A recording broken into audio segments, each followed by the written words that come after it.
Welcome to CIHT Podcasts. The major insurers of local councils handle around 30,000 highway claims each year at a cost of around £40 million. What we don't have information on is the number and costs of the many thousands of claims that are handled in-house by the authorities themselves. This will add significantly to these figures. I spoke with Colette Dark, an independent insurance risk management expert at KWD Associates, to look at the implications of this. This podcast focuses specifically on issues associated with risk ownership when outsourcing services.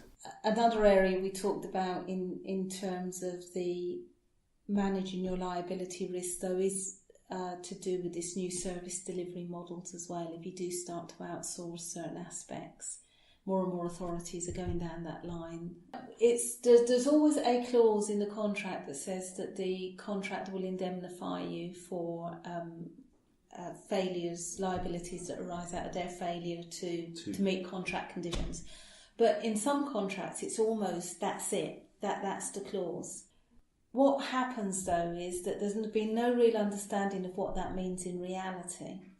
And so, for instance, we've had situations where contractors have turned around and said, well, actually, we never realised that was part of, that covered, say, the highways inspections now that we've taken those on board. We've had situations where contractors at the beginning are quite happy to maybe pay claims that are up to £10,000 each.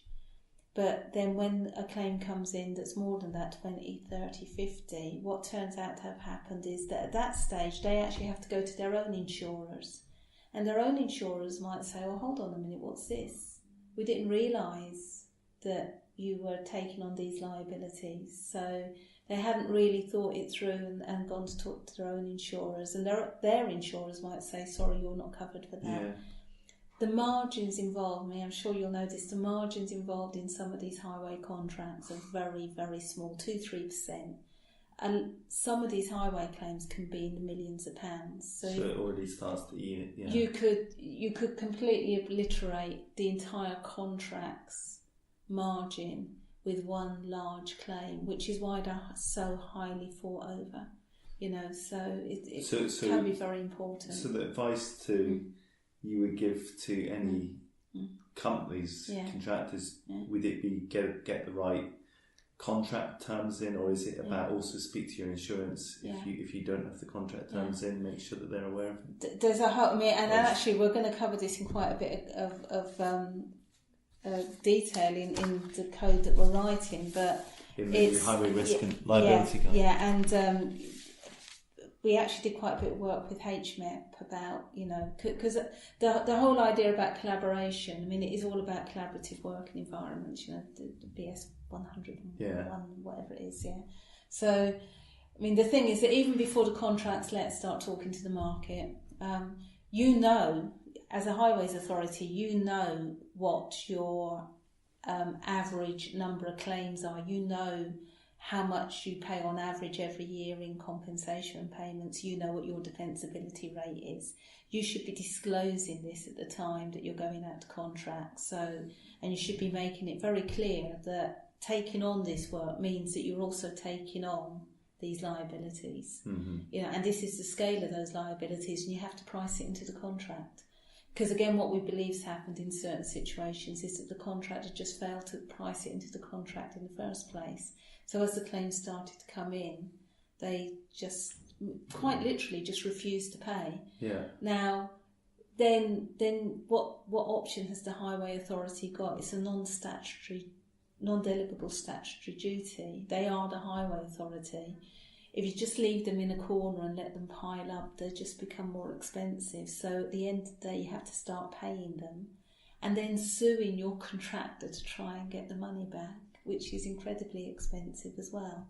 So the costs just start racking up. Mm. So, again, it's very important that there's dialogue right at the beginning so people know the scale of the liabilities they're taking on, that there's a lot of discussion about how that will be monitored through the life of the contract, that people are very clear about who's going to pick up. If this happens, this type of event happens, are we all clear on where the risk ownership lies? a dispute resolution process that hopefully will take you down an arbitration route as opposed to a straight to court would be another thing. And then the other thing is how you deal with legacy claims, which is very difficult because contracts are finite. So you might be with a contractor, say, for 6 years, and then you change contractors. But the way that claims work is that people have got 3 years to notify you of a claim for injury and 6 years to notify you of a claim for damage. So if in the last year of the contract someone suffers an injury, they actually don't have to notify you that they're making a claim for 3 years, by which time you're 2 years into your new contract. So, but let's say the old contractor is the person who's meant to be picking up that liability. You might have ended with them on very adversarial terms. So how do you go back now to them and sort of say, well, hold on a minute, you were liable for that? The people that you might need to appear in court would be people who work for a contractor that you stopped working with 2 years ago. The records of inspections and that are with your previous contractor.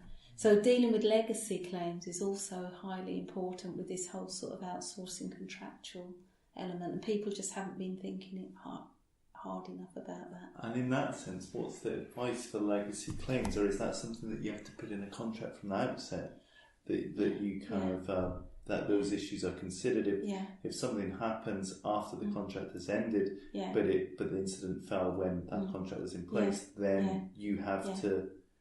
You have to deal with it. In effect, is that the kind of way that that's managed? And again, within your contract, you would have an agreement that your contractor will cooperate you in dealing with legacy claims, that they will still have a liability to pay for those claims that occurred during the life of the contract.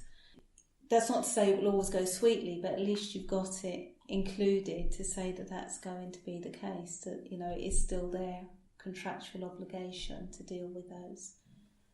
And highway authorities are pretty up to speed with No. Thank you for listening to the CIHT podcast. For further information, go to the UK Roads Liaison Group website and you'll be able to find the Highway Risk and Liability Guide 2017. Thank you.